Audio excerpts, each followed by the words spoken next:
오늘 봉독한 본문에는 내가 온 것은 세상을 심판하려 함이 아니요 세상을 구원하려 함이로라, 이런 말씀이 있습니다. 그래서 세상을 구원하러 오신 예수님이 내가 온 것은 그렇게 말씀하셨거든요. 내가 온 것은 세상을 구원하려 함이라. 그래서 세상을 구원하러 오신 예수님입니다. 한번 따라 하십시다. 세상을 구원하러 오신 예수님. 네, 옆에 있는 분들과 눈으로 인사하면서 이렇게 서로에게 복을 빌어줍니다. 세상을 구원하러 오신 예수님 때문에 구원을 받았으니 구원의 복을 누리고 전하는 사람이 됩시다.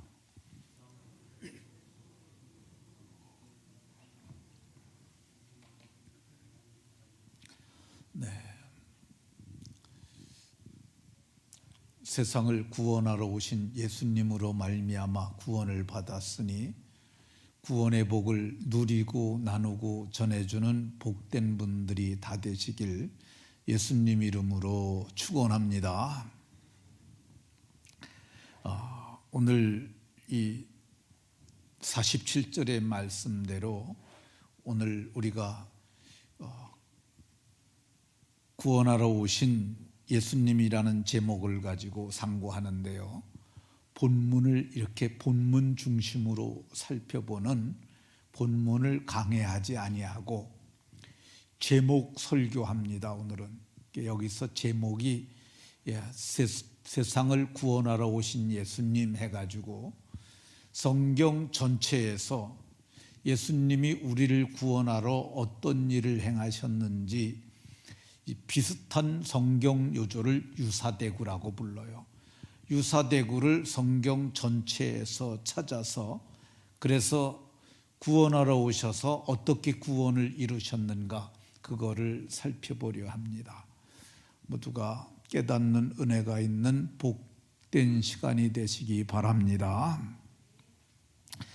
예수님은 세상을 구원하러 오셨고 마침내 자기 몸을 들여서 구원을 이루셨어요. 예수님께서는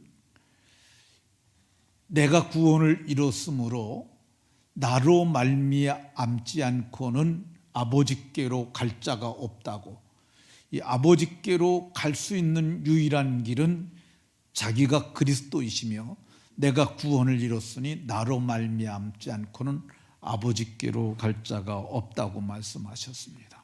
그러니까 예수님은 세상의 유일한 구원자야. 예수님 외에 하늘에서 온 자도 없습니다. 그런데 구원자도 아니면서 이 태어난 사람임에도 불구하고 왔다고 말하는 사람이 있어요. 그게 불교의 승려들입니다.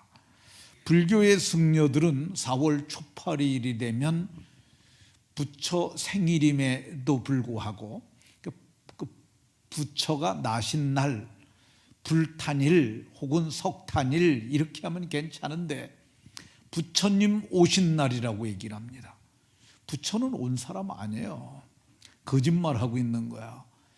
그 거짓말 자체가, 이 종교는 진리를 말해야 되는데 우리는 진리를 말하지 아니하고 우리는 거짓말하는 사람이에요. 그런 표시라고 저는 생각합니다. 이 부처는 우리와 같이 생물학적 번식 방법에 의해서 출생한 사람입니다. 그래서 그 사람은 태어난 나라가 있고 그 사람은 아버지가 있고 그 사람은 어머니가 있고 그렇게 태어난 사람이에요. 이 석가는 출생지가 네팔 남부 인도의 국경 부근인 히말라야산 기슭의 카필라성이라고 백과사전에 나와 있는 거야. 이 샤키야족이라고 하는 작은 부족 국가인데 그의 아버지는 쭈도다나 그리고 어머니는 마야 부인, 이 가운데서 출생한 사람입니다. 그러니까 출생한 사람인데 그 사람이 위인이라면은 그 이순신 장군 탄신일 이렇게 말하잖아요. 그래서 탄일이라고 해주면 돼요. 북석가 탄일, 불탄일, 석탄일 이렇게 하면 되는데, 교회가 예수님 오신 날 이렇게 하니까 교회를 흉내내 가지고 부처님 오신 날 거짓말하는 거죠. 왔던 날 그러면 됩니다. 왔던 날, 부처가 왔던 날. 근데 부처님 오신 날 이렇게 말함으로 그 사람들은 교회를 모방하고 흉내를 냈는데 그건 거짓말이에요. 이 불교는 기독교를 참으로 흉내를 많이 냅니다. 근데 불교는 역사가 꽤 우리나라에 길어요. 근데 불교는 쇠퇴하고 기독교는 왕성하니까 이 사람들이 기독교를 모방하기 시작을 해가지고, 교회에서 어린이집 하니까 어린이집 하고, 교회에서 요양원 하니까 요양원 하고, 성경학교 하니까 성경학교 하고, 주일학교 하니까 그 사람들도 주일날 또 모여서 뭐 불경 애들 가르치고 그런 거 하고 그러더라고요. 근데 따라할 게 따로 있지. 부처님 왔던 날이라고 해야지 어떻게 오신 날이라는 그런 말을 할 수가 있습니까? 세상에 살았던 인류 중에 오셨다고 할 수 있는 분은 예수님 한 분밖에 그 누구도 없습니다. 기독교계에서도 그런 주장을 하는 이 사소한 무리들이 있는데 이거는 다 이단들이에요. 그러면 예수님은 오셨다고 그랬는데, 예수님은 스스로도 말씀하셨어요. 오늘 본문에서도 말씀하셨고, 예수님은 인자에 온 것은 잃어버린 자를 찾아 구원하려고 왔다. 예수님은 스스로 오셨다고 말씀하셨어요. 내가 온 것은 양으로 생명을 얻고 더 풍성히 하려 함이라고, 그래서 내가 왔다고 말씀하셨어요. 내가 온 것은 섬김을 받으려 함이 아니고 섬기려 하고 내 목숨을 많은 사람의 대속물로 주려고 왔다고 말씀하셨어요. 그러니까 예수님은 분명히 오신 분이 맞습니다. 그러면 예수님이 어디서 오셨을까? 예수님은 하늘에서 오신 분이에요. 예수님께서 스스로 말씀하시길, 내가 하늘에서 내려온 것은, 우리가 살고 있는 것은 지구죠. 근데 천상 세계가 있는데 하나님이 계신 보좌가 있는 하늘을 셋째 하늘이라고 말해요. 그러니까 예수님은 그 하늘에서 내려오신 분이세요. 예수님이 하늘에서 내려오신 것이 틀림없는 것은 예수님께서 하늘로 가셨기 때문에 틀림없습니다. 예수님께서 하늘로 올리우시기 전에 성령이 너에게 임하면 너희가 권능을 받고 예루살렘과 온 유대와 사마리아 땅끝까지 내 증인이 될 것이라고 그렇게 말씀하셨어요. 그리고 제자들이 지켜보는데 올려져 가시니, 이 제자들이 지켜보는데 하늘로 올려져 가셨어요.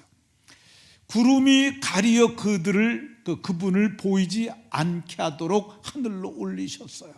어떻게 올리셨겠어요? 천사들에 받들려서 그분이 하늘로 올려져 가셨어요. 이 올려져 가실 적에 흰옷을 입은 두 사람, 천사들이죠. 그들이 사람의 눈에 보일 수 있도록 자기 모습을 드러내고서 이렇게 말했어요. 갈릴리 사람들아, 어찌하여 서서 하늘을 쳐다보느냐?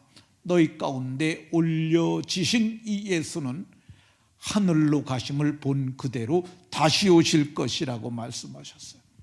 이것을 본 사람들이 성경에 보면 바울 사도가 말하길 500여 명에게 일시에 보이셨고, 그리고 그들이 지금 태반이 살아있고 절대 다수가 살아있고 소수만이 죽었다고 이렇게 말했어요.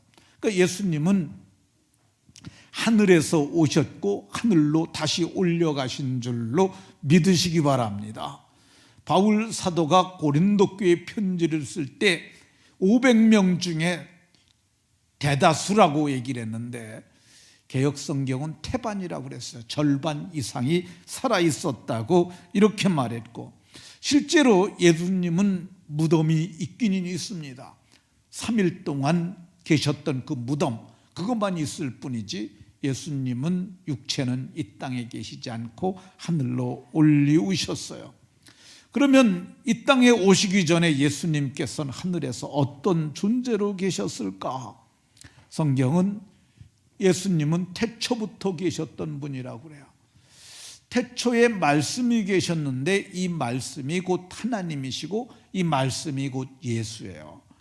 성경은 예수님께서 하늘에서 말씀으로 계실 때 하늘 아버지가 가지셨던 영화를 함께 가지셨는데, 그 영화라는 말은 귀하고 이름이 존귀하다는 뜻이에요. 이름이 높고 지위도 높고 존귀하신 분.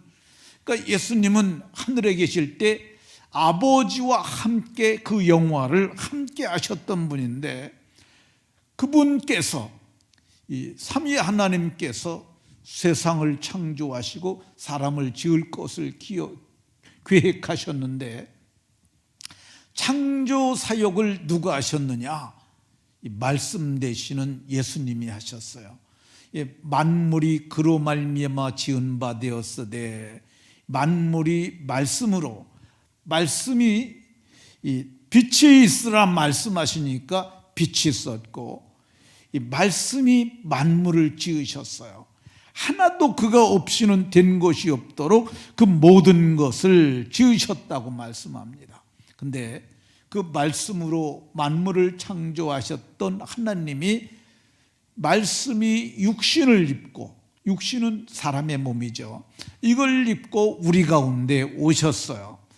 이거를 바라봤던 사도 요한은 이건 영광스러운 그분의 본체신데 독생자의 영광이고 은혜와 진리가 충만했다고 이렇게 말씀하셨던 것을 볼 수가 있습니다. 그러면 왜 예수님이 하늘의 영화를 버리고 이 땅에 사람으로 오셨을까? 그것은 아담이 범죄하고 허물과 죄로 죽어서 수많은 하나님의 형상들을 지은받은 사람들이 멸망으로 가니까, 영원한 지옥의 형벌을 받게 되니까 긍휼에 풍성하신 하나님께서 사람을 구원하시려고 이 땅에 오실 것을 계획하셨어요. 하나님이 사람으로 오실 것을 계획하셨어요. 근데 하나님께서 사람으로 오시는데 수많은 선지자들을 통해서 말씀하셨어요. 성경은 율법과 선지자들에게 증거를 받은 분이라고 얘기를 해요. 율법은 모세 오경 5권의 책을 얘기를 하고요, 선지자는 선지서를 얘기를 해요. 그러니까 율법과 선지자는 구약성경 전체를 말하는 거야. 구약성경 전체가 말하는 게 뭐냐? 이 오실 예수님을 말하는 거야. 그러니까 성경을 읽을 때 구약이라는 것은 옛 약속인데 하나님께서 아들을 보내시겠다는 약속이고요, 신약은 새 약속이에요. 근데 새 약속은 어떤 거냐? 하나님의 아들이 이 땅에 오셔서 우리와 하신 약속이에요. 그러면 선지자들을 통해서 어떻게 예언을 하셨냐? 이사야라고 하는 출중한 탁월한 선지자가 있었는데 처녀가 잉태해서 아들을 낳을 것이라고 말씀하셨어요. 이 처녀가 잉태한다는 말은 이 남자와 이 생물학적인 관계를 통해서 태어난다는 말은 아니에요. 그 예수님은 그래서 성령으로 수태된 거죠. 처녀가 잉태되어서 아들을 낳을 것이고 그 이름을 임마누엘, 임은 함께라는 뜻이에요. 그러니까 하나님이 우리와 함께 하시는 그런 분으로 오실 것이라고 말씀하셨어요. 그분이 어떻게 오셨느냐? 그분은 하나님의 근본 본체세요. 그러니까 하나님이세요. 근데 그분이 내려오실 적에 동등하게 내가 하나님과 동등되다고 그걸 주장하지 아니하시고 자기를 비웠어요. 자기를 비운 것을 비하라고 얘기를 해요. 자기를 비워 종의 형체, 인간의 형체를 가지사 사람의 모습으로 이렇게 오셨어요. 하나님이 사람이 되신다는 건 신비 중에 신비고 낮아짐 중에 지고의 낮아짐이라 할 수 있습니다. 자기를 낮추시고 오셨어요. 어떻게 오셨어요? 때가 되면. 율법과 선지자들에게 증거를 받은 그분께서 때가 되면, 그래서 이 때가 찼어요. 때가 됐는데 하나님이 정하신 기한이 딱 차니까 하나님이 그 아들을 보내심으로 이 땅에 오게 됐어요. 어떻게 오게 됐냐? 하나님께서 의로운 사람 요셉을 택하셨어요. 그리고 남자를 경험하지 않은 동정녀 마리아를 택하셨어요. 그리고 그들을 통해서 가정이라는 울타리를 만드시고 거기서 동침하지 아니한 동정녀에게 성령으로 잉태돼서 아기를 낳는데, 태어나기 전에 이름을 예수라고 하라고 정해 주셨어요. 그래서 아기를 낳으니까 그 이름을 예수라 했다고 말하는데, 이거는 선지자 이사야가 말했던 처녀가 잉태하여 아들을 낳으리라 했던 그 말씀이 이루어진 말씀의 성취라고 성경이 말씀하고 있어요. 그러니까 예수님이 오신 것은 예언을 이루려고 예언대로 오셨는 줄로 믿으시기 바랍니다. 그럼 좀 더 실체적으로 예수님께서 어떻게 오셨느냐? 마리아하고 요셉하고는 정혼을 했어요. 그러니까 결혼을 하기로 정한 것이 결혼식을 아직 하기 전이에요. 근데 이 엘리사벳이 세례 요한을 잉태한 지 6개월쯤 되었을 때, 그때 가브리엘이라고 하는 천사가 마리아를 찾아갔어요. 천사가 이렇게 말했어요. 내가 은혜를 입었느니라, 그 말을 했어요. 그러면서 내가 잉태하여 아들을 낳을 텐데 그 이름을 예수라 해라. 마리아가 너무너무 놀랐어요. 천사가 무섭기도 했고요, 그리고 그 영광을 보니까 천사가 하느님 앞에 있는 존재라 영광스러워요. 너무너무 무섭기도 했고, 네가 잉태해서 아들을 낳으리라고 그러니까 요셉하고 정혼만 했지 동침도 안 했는데 어떻게 내가 아기를 낳느냐고 그렇게 생각이 들었어요. 그래서 이렇게 말했어요. 나는 남자를 알지 못하니, 이 알다라는 동사가 이게 경험하다는 뜻이에요. 루아라는 히브리 단어, 히브리어는 루아라고 쓰는데, 이 말이 남자를 경험하지 못했으니 근데 어떻게 내가 아기를 낳을 수 있겠습니까? 그때 천사가 말했어요. 성령이 내게 임하시고 지극히 높으신 이의 능력이 너를 덮으리니 그러므로 나실 바 거룩한 이는 하나님의 아들이라 일컬어지리라.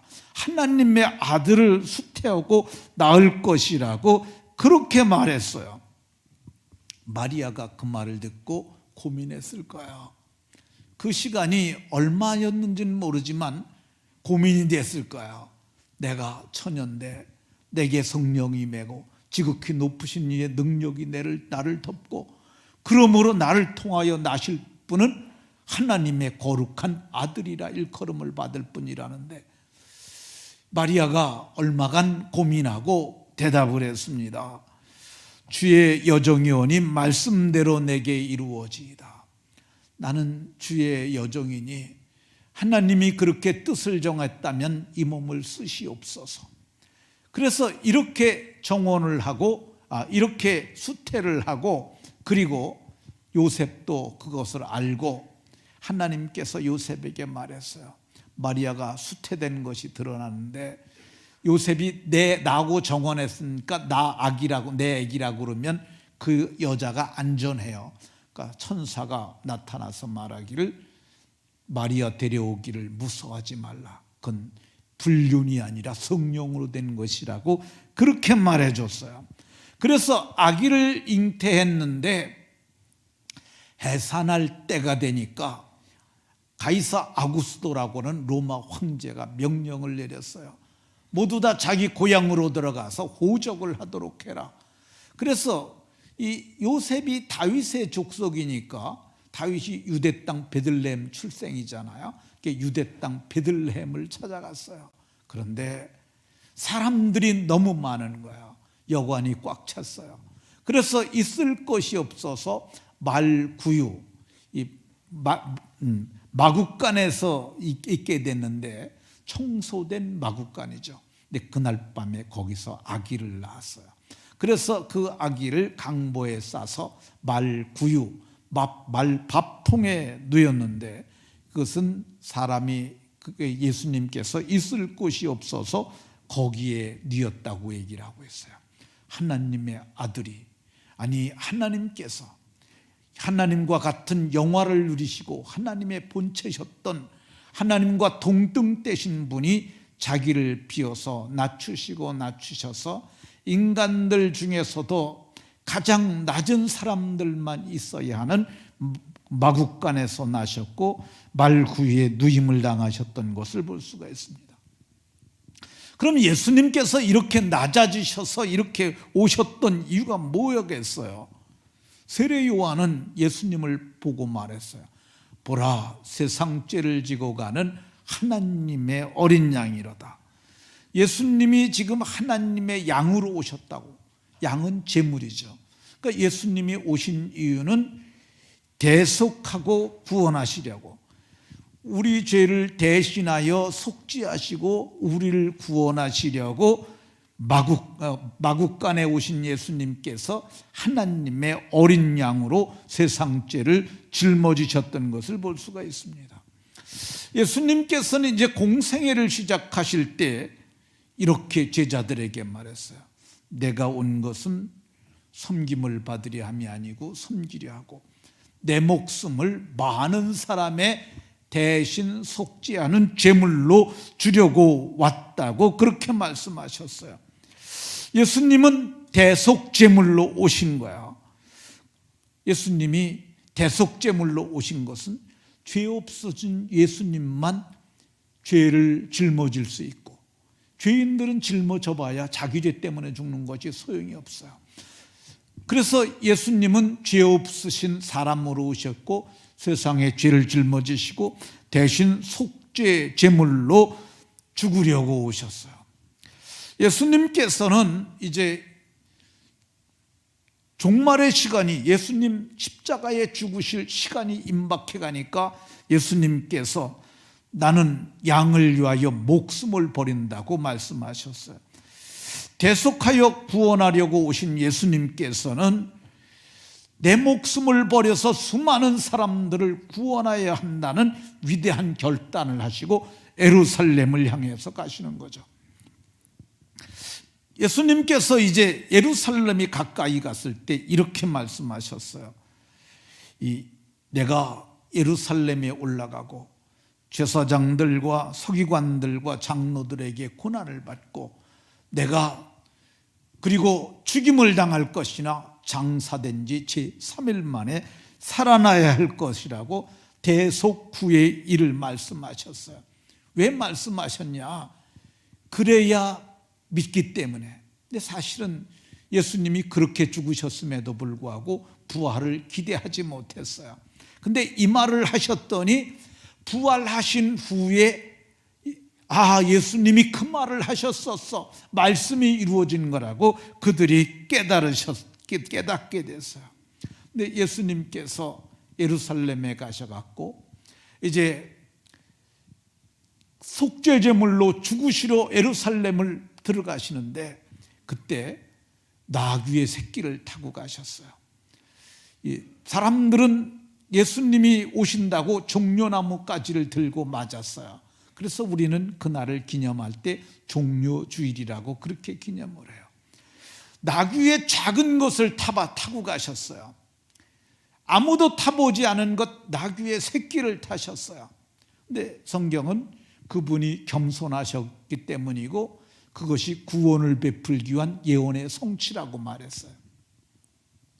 그렇지 않습니까? 나귀의 큰 걸 타고 가야 안전하게 가잖아요. 근데 한 번도 타보지 않은 것, 아무도 타보지 않은 것, 멍에를 매는 짐승, 이걸 타고 들어가시는 것은 정말 쉬운 일이 아니에요. 왜 그러냐면 6월절 잔치를 위해서 세계 도처에서 흩어졌던 디아스포라들이 그 예루살렘 작은 곳에 그때 당시에도 20만 정도가 모였다고 그래요. 근데 거기를 작은 것 새끼를 타고 들어간다는 건 불가능한 거야. 근데 예수님께서는 그걸 가져오라고 그러셨고 제자들이 그 위에 거스를 펴니까 그걸 타고 정말 예수님께서는 예루살렘 성을 입성하셨어요. 성경은 스가랴 선지자가 예언했던 그 예언이 이루어진 것이라고 이렇게 말씀하고 있어요. 예수님께서 나귀를 타고 입성하신 것 겸손하셔서, 예수님께서 나귀 타고 입성하신 것 평화의 왕이시기 때문에, 원래 말은 전쟁할 때 쓰는 거야. 호전적입니다. 그래서 개선 장군들은 대로에 말을 타고 들어가요. 근데 예수님은 나귀를 타고 가셨어요. 나귀는 두 나라가 전쟁하다 협상할 때, 사절을 보낼 때, 사신들이 갈 때 나귀를 타고 가요. 나귀는 오늘날로 얘기하면 적십자가 다른 자동차는 공격하지 않는 것처럼 나귀는 공격하지 않는 거예요. 왜 그러냐면 나귀는 도망도 빨리 못 가는 거니까 말이 금세 쫓아갈 수 있잖아요. 그래 평화의 사절들이 타는 거야. 근데 이 땅의 평화의 왕으로 오신 예수님께서 나귀 타고 평화의 왕으로 예루살렘을 입성하셨어요.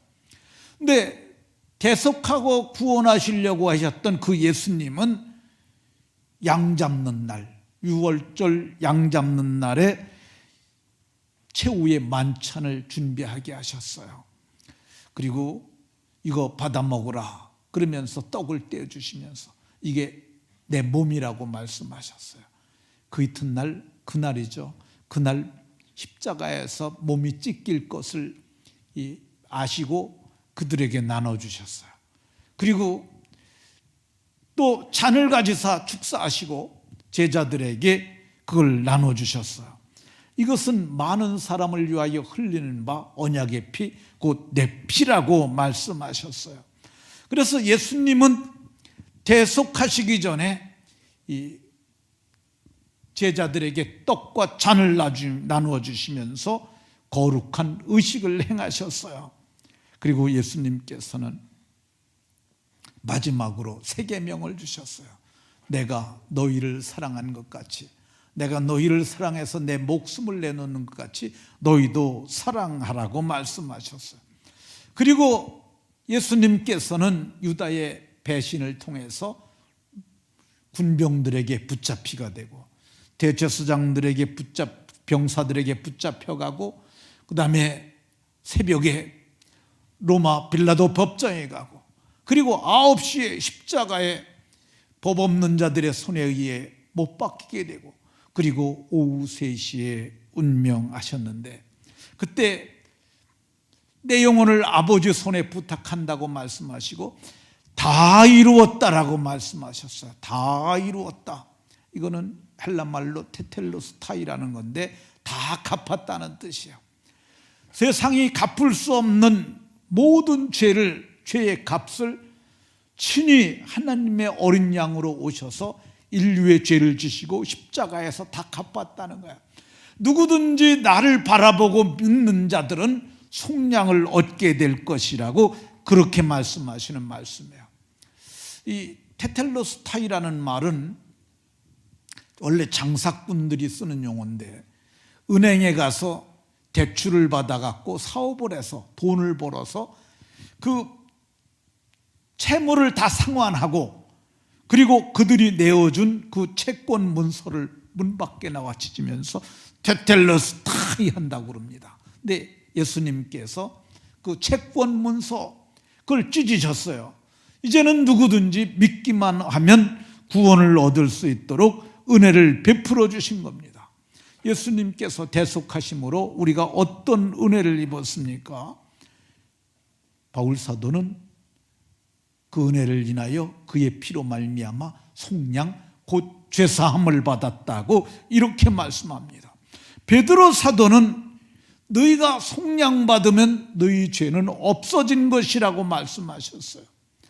바울 사도는 죄 없는 자들에게, 예수의 대속을 믿는 자들에게는 아들의 영을 주셔서 하나님을 아버지라고 부르게 하시고, 이렇게 새롭게 출생한 사람들을 하나님께서는 신령한 젖으로 젖먹이며 또 하나님의 아들인 거로 신성한 하나님의 성품을 갖게 하시고, 또 그들에게 영생을 주시고 그들을 사망에서 생명으로 옮기셔서, 그래서 우리가 세상 살아가는 동안 하늘의 시민권을 가진 자로서, 그리고 우리가 마지막 날에 생명의 부활을 고대하며 살도록 복 주셨는 줄로 믿으시기 바랍니다. 그러면 이렇게 대속하심으로 구원을 받은 우리들이 어떻게 살아야 되겠습니까?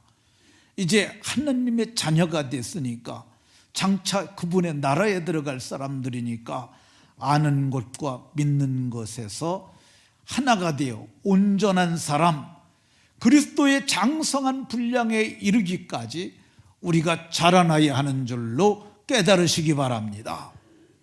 그래서 날마다 자라나야 돼요. 아는 것과 믿는 것에서 온전한 사람이 될 수 있도록, 그런 사람이 되도록 자라가야 하고, 또 우리가 성탄절 맞았는데 예수님께서 대속하시고 구원하시려고 오셨잖아요. 그러니까 이거를 전해줘야 돼요. 성경은 말하기를 먼저 누구에게 전해야 되느냐? 너네 집에 가서 전하라고 말씀하셨어요. 네가 믿으면 내 집이 구원받는데 먼저 내 집에서 전하라. 누구에게 먼저 전해야 되겠어요? 남편에게, 아내에게 전해야 합니다. 아직 믿지 않는 남편이나 아내가 있거든 잘해주세요. 아주 극상의 서비스로 섬겨주세요. 그리고 그 남편이나 아내에게 내 일생의 행운은 당신을 만난 것이라고 그에게 그 마음의 고백을 하세요. 그러게 되면 감동이 됩니다. 그리고 내가 사랑하는 당신하고 나는 꼭 천국에도 함께 가고 싶다고, 그렇게 해서 부부가 함께 하나님 나라를 유업으로 받게 하는 거죠. 이게 예수 믿어 구원받은 사람들이 할 일입니다. 그분께서 우리를 위하여 목숨을 내어주시고 대속하신 이유도 그 구원을 이루기 위해서 그러신 거예요. 또 누구에게 전해야 되겠어요? 우리의 자녀들 전해야죠. 부모들이 어려서부터 믿음으로 잘 양육해서 잘 믿는 자녀들이 있어요. 근데 부모가 늦게 믿다 보면은 자녀들 세상 나가 사느라고 안 믿죠. 어떻게 해야 되겠습니까? 저는 세상에서 가장 힘 있는 게 돈이라고 생각이 들어요. 돈을 주면 될 것 같아요. 아들한테 얘기를 합니다. 내가 재산을 얼마를 갖고 있는데 너 믿으면, 믿고 교회 가서 세례 받으면 내가 5천만 원 주마. 부부가 다 믿으면 1억 주마. 그러면 믿겠어요? 안 믿겠어요? 안 믿을 것 같아요. 그래도 제가 보게 되면 그 정도면은 웬만하면 다 움직입니다. 돈을 뭐 해요? 갈 때 다 두고 갈 건데. 알렉산더가 죽으면서 이제 33살에 죽는데 그 사람이 세계 정복을 꿈꿨던 사람입니다. 근데 관의 양쪽을 뚫고 손을 양쪽으로 내놓으라고 그랬대요. 그게 뭐예요? 빈손으로 간다는 거 보여주려고 그러는 거죠. 다 빈손으로 가는 겁니다. 이 재산을요, 죽을 때까지 껴갖고 있다가 죽어서 그냥 자식들이 논아가지고 준 거 아니에요. 그건 법에 의해서 상속받는 거지. 주는 건 어떻게 하는 거냐? 내가 살아있을 때 의지를 가지고 이거 네 목 이렇게 내놔주는 거예요. 그게 진짜 주는 거예요. 근데 그렇게 주지 않고 죽어가지고 자식들이 그 쌈박질하게 하는 것보다는 일찍이 지혜롭게 해야죠. 나중에 다 주고 나면 나중에 애들이 홀대할 수도 있으니까 다 주지는 않고, 그래서 재산을 분배를 해갖고 예수 믿으면 내가 5분의 1을 주마. 그 뭐 사람마다 분량이 다르겠지만 예수 믿어 세례 받으면 주는 거야. 너 집사 되면 내가 또 5분의 1을 더 주마. 1억 더 준다고 그랬어요. 집사. 그럼 열심히 다녀야 교회에서 집사 세울 거 아니에요. 너 안수 집사 되게 되면 내가 또 1억 더 주마. 안수 집사 되려면은 그거는 교회에서 검증이 되지 않으면 안 세우잖아요. 권사 되면 내가 1억 주마. 너 장로 되면 내가 2억을 주마. 못할 게 뭐 있겠어요? 있으면 주는 거죠, 그죠? 허 집사님, 그죠? 네, 사위도 주고, 그렇죠? 다 줘야지. 그리고 나중에 남으면은 자식들 잘 살면은 그 마저 주시지 말고 그거는 선교를 위해서 내놓으면 더 좋을 것 같은 생각이 듭니다. 어쨌든 자녀들에게 예수님께서 우리를 위하여 대속하시고 구원하셨다는 이 복음을 전해줘서 다 믿게 하는 복 있는 분들이 다 되시기를 바랍니다. 그리고 이웃에게도 알려줘야죠. 이거 모르는 사람들 많아요. 근데 알고 있음에도 불구하고 못 오는 사람들도 많아요. 교회 오고 싶은데 누가 손 한 번 잡아주지 못해서 못 오는 사람들도 있어요. 전에 한국 아파트 살았던 할머니가 계셔요. 그 할머니가 옛날에 무당 내리려고 그러다 만 분이에요.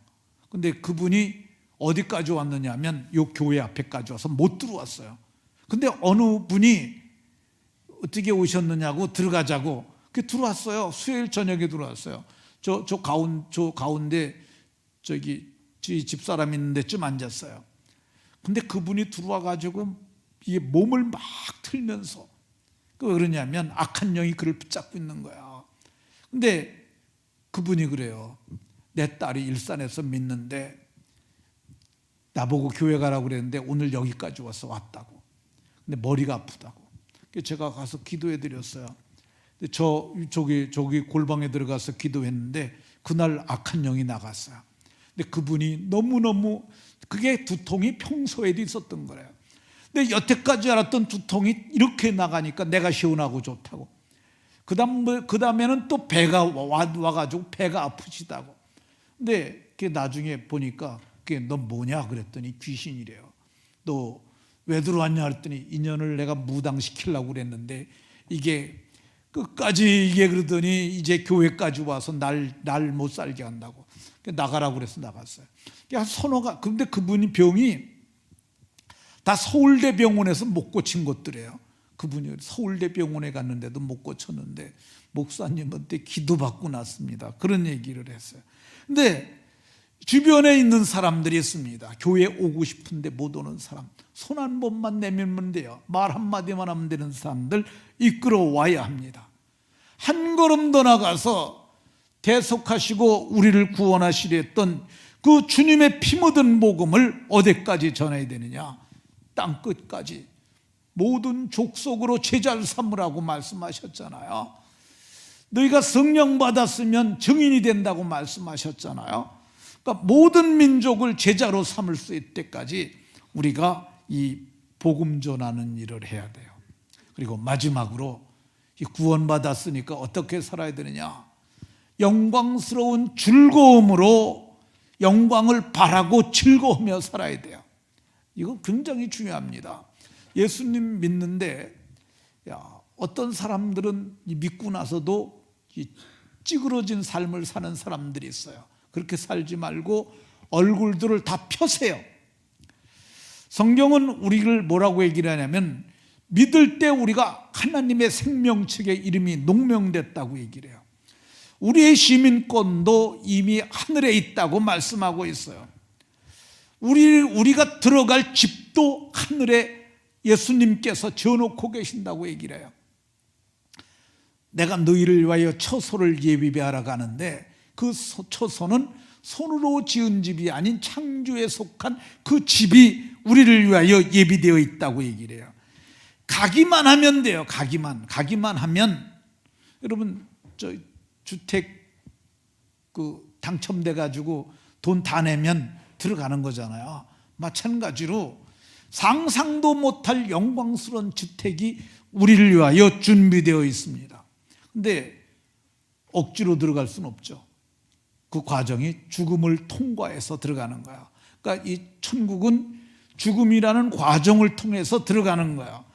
죽는 날까지 어떻게 살아야 되느냐? 성경은 베드로 사도는 영광스러운 즐거움, 그걸 바라고 즐거워하는 거야. 그러니까 장차 올 그 영광을 끌어당겨다 지금 쓰는 거야. 자, 예를 들어서 말씀드리면은 이 아파트 55평짜리 당첨이 됐어요. 돈도 다 냈어요. 그러면 그거 갈 날을 손꼽지 않겠어요? 언제 이사 갈까? 그리고 또 그 방에다가 뭔 침대는 어떤 걸 놓고, 그리고 거기 들어가서 살 것을 그 생각하잖아요. 그 마찬가지예요. 하나님께서 우리에게 주실 영광스러운 나라 다 준비됐으니까 영광을 바라고 즐거워하면서 날마다 그렇게 살라고 얘기를 하고 있습니다. 말씀을 마치도록 하겠습니다. 오늘 우리는 성탄 주간을 맞았습니다. 예수님께서 하늘의 영광을 버리고 사람의 몸을 입고 오셔서 세상 죄를 뒤집어 쓰고 대속 사역을 완성하셨어요. 우리는 그 은혜를 입어 속량받고 구원받았어요. 근데 구원받았는데 우리가 그분의 나라에 들어갈 때까지 영광스러운 즐거움으로 즐거워하며 이 아름답고 복된 소식을 널리 알리는 복 있는 아름다운 성도들이 다 되시길 예수님 이름으로 축원합니다.